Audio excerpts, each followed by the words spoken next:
किसी को भोलेनाथ प्रिय है तो किसी को भगवान विष्णु, कोई माता दुर्गा की उपासना करता है तो कोई हनुमान की, किसी को राम प्रिय है तो किसी को कृष्ण, कोई भगवान गणेश की उपासना करता है तो कोई भगवान कार्तिकेय की। लेकिन एक कहावत तो आपने सुनी ही होगी कि एक कै साधे सब सधे, सब साधे सब जाए, यानी कि सभी देवी देवताओं की पूजा उपासना करने के बाद भी अक्सर इंसान का मन भटकता ही रहता है। ऐसे में भक्ति और अध्यात्म से जुड़े लोगों के मन में अक्सर ये सवाल उठता है कि आखिर मेरे इष्ट देव कौन है और मुझे किस देवी या देवता की पूजा उपासना करनी चाहिए।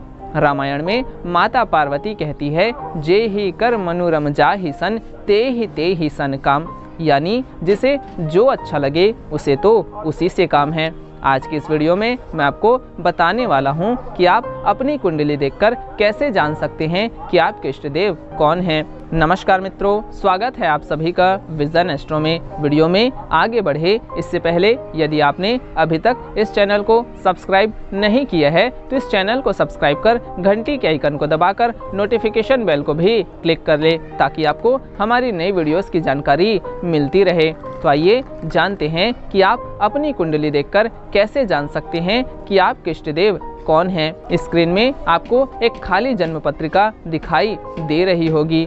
कुंडली का 5वां भाव हमारे ज्ञान का भाव, हमारे पूर्वार्जित कर्मों का भाव होता है और इसी भाव से हम जान सकते हैं कि हमारे इष्ट देव कौन है। इस संबंध में मैं आपको 2 विधियां बताने वाला हूं। पहली विधि के अनुसार आप देखिए कि आपकी कुंडली में 5वें भाव में कौन सा ग्रह स्थित है। यदि आपकी कुंडली में 5वें भाव में सूर्य स्थित है तो आप भगवान सूर्य, माता गायत्री और भगवान राम की आराधना कर सकते हैं।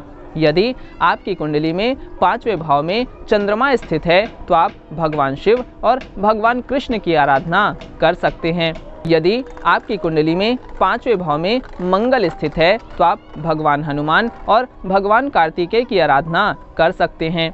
यदि आपकी कुंडली में 5वें भाव में बुध स्थित है तो आप भगवान गणेश की आराधना कर सकते हैं।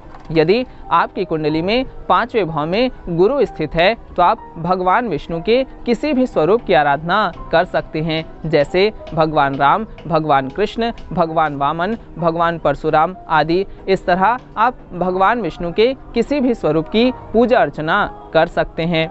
यदि आपकी कुंडली में 5वें भाव में शुक्र स्थित है तो आप भगवती देवी के किसी भी स्वरूप की पूजा आराधना कर सकते हैं, चाहे आप माता दुर्गा की, माता काली की, माँ सरस्वती की, माँ लक्ष्मी की, शक्ति के किसी भी स्वरूप की पूजा आराधना कर सकते हैं। यदि आपकी कुंडली में 5वें भाव में शनि स्थित है तो आप भगवान हनुमान, भगवान यम और भगवान भैरव की पूजा आराधना कर सकते हैं।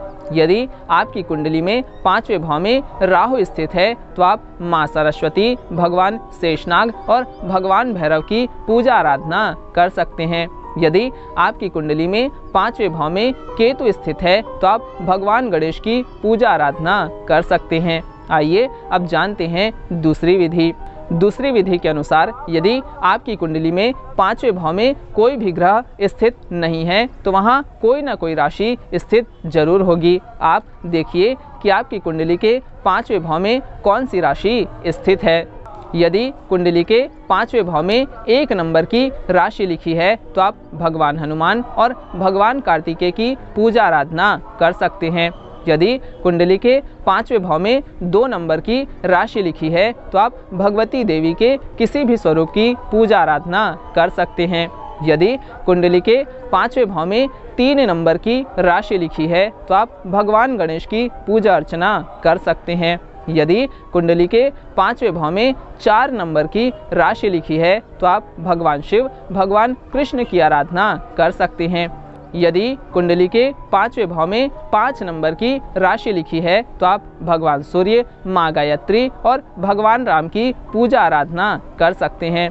यदि कुंडली के 5वें भाव में 6 नंबर की राशि लिखी है तो आप भगवान गणेश की पूजा अर्चना कर सकते हैं। यदि कुंडली के 5वें भाव में 7 नंबर की राशि लिखी है तो आप भगवती देवी के किसी भी स्वरूप की पूजा अर्चना कर सकते हैं।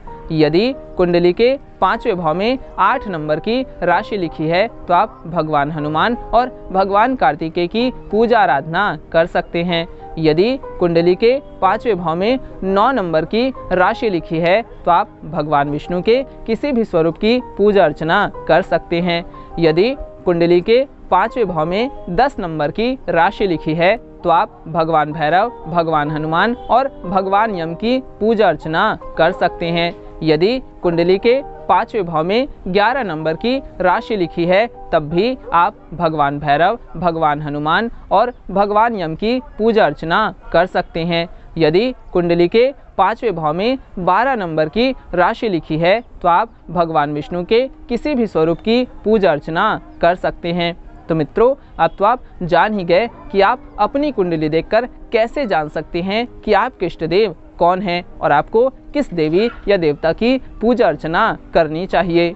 मित्रों, अब आप जान गए कि आप अपनी कुंडली देखकर कैसे जान सकते हैं कि आपके इष्ट देव कौन हैं। इसलिए आप कमेंट बॉक्स में कमेंट करके ये जरूर बताएं कि आपकी कुंडली के अनुसार आपके इष्ट देव कौन हैं। इस वीडियो से संबंधित यदि आपके कोई प्रश्न हैं तो आप कमेंट बॉक्स में कमेंट करके पूछ सकते हैं। वीडियो अच्छी लगी हो तो इसे लाइक और शेयर करें। आज के लिए बस इतना ही, फिर मिलेंगे अगली वीडियो में कुछ नई जानकारी के साथ। तब तक के लिए आप सबको नमस्कार।